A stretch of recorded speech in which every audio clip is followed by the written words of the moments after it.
In my 8th grade geography classroom there was a computer. It had a game on it, a DOS rip-off of Super Mario platformers. It made me remember Super Mario Bros. 3 and my other Nintendo games. Then of course I also remembered that my NES was lost forever. I told a classmate this, and he said that there's this thing called emulators that you can use to play old video games.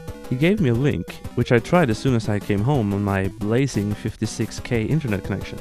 The link was broken, but thanks to the magic of Google, I found both an NES emulator and a ROM site. This was a time of discovery. Thanks to the ROM list I found out that there was in fact 3 more Mega Man games after Mega Man 3, and just overall how many NES games there were out there. I started by reliving my old NES games, mostly Mario 3 and Mega Man 2. I kept my focus on NES in the beginning, then I tried Super Nintendo games. I had played Super Mario World at a store demo as a kid, but now I could play the whole game. And what a game it is. It's my second favorite Mario game after... I turned my attention to the Final Fantasy series, a series that I had gotten introduced to in school of all places. We had gotten an assignment to write about something, and I chose video games like the little nerd I was.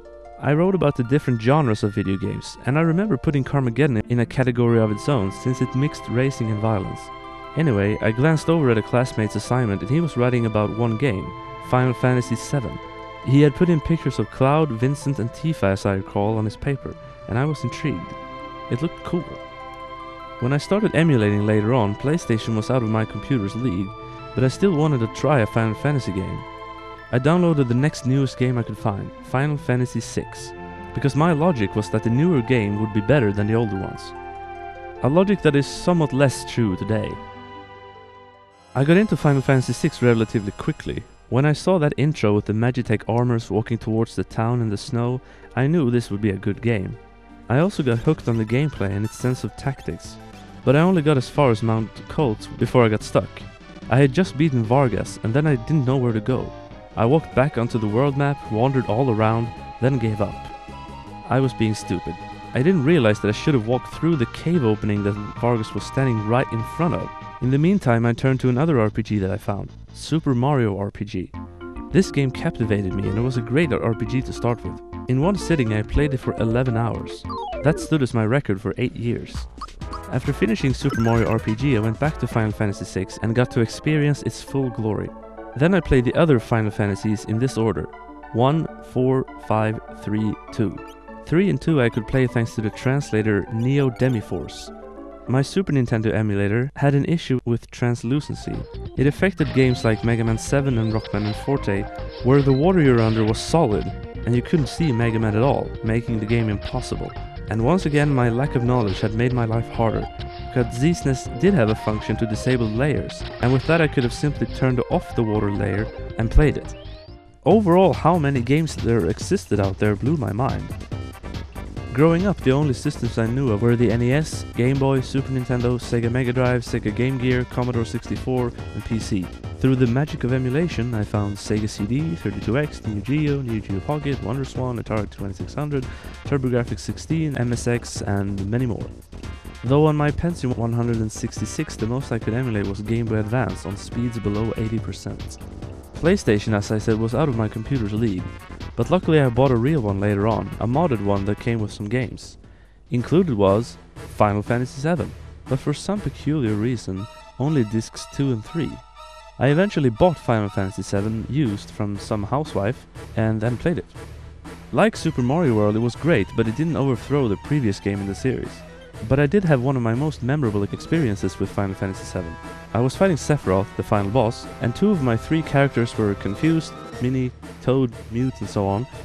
They were unusable. Cloud was immune to status ailments, but only had 300 or so HP and maybe 8 MP. I knew I was nearing the end of the line. I paused the game, took a deep breath, just thinking to myself, I have enough MP for another cure, but Sephiroth will probably just kill me in his next attack anyway. So instead I pressed attack one last time.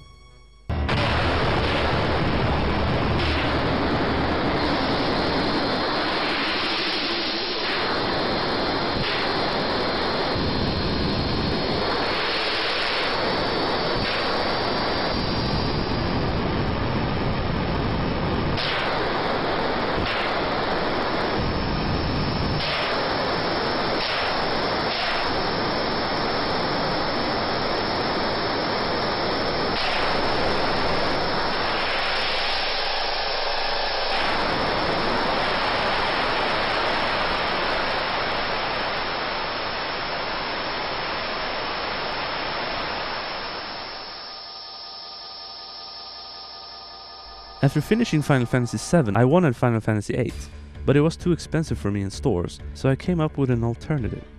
I rented the game from a video store, thinking I would rip the games at home and burn them to discs, but I wasn't sure on how to do this back then, so that didn't happen. I then found the game used at a store for cheap, but the discs were very scratched. I bought it anyway, and the clerk was right, it was unplayable.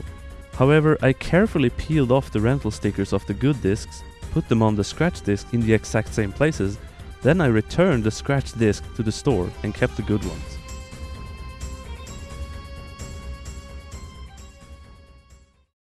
Emulation has many upsides, besides the obvious one. On emulators there's save states, where you can save at any time and don't have to start over at the beginning every time you die. On many emulators there are built-in cheat functions. But mostly thanks to emulation I've found and played a lot more games that I would have otherwise. Money issues, region locking, and just plain obscurity prevents too many games from being experienced. In 2004 I got a PlayStation 2, and that was also around the time I started to get some of my own money to spend on stuff besides food. That was the starting point of my next stage in gaming.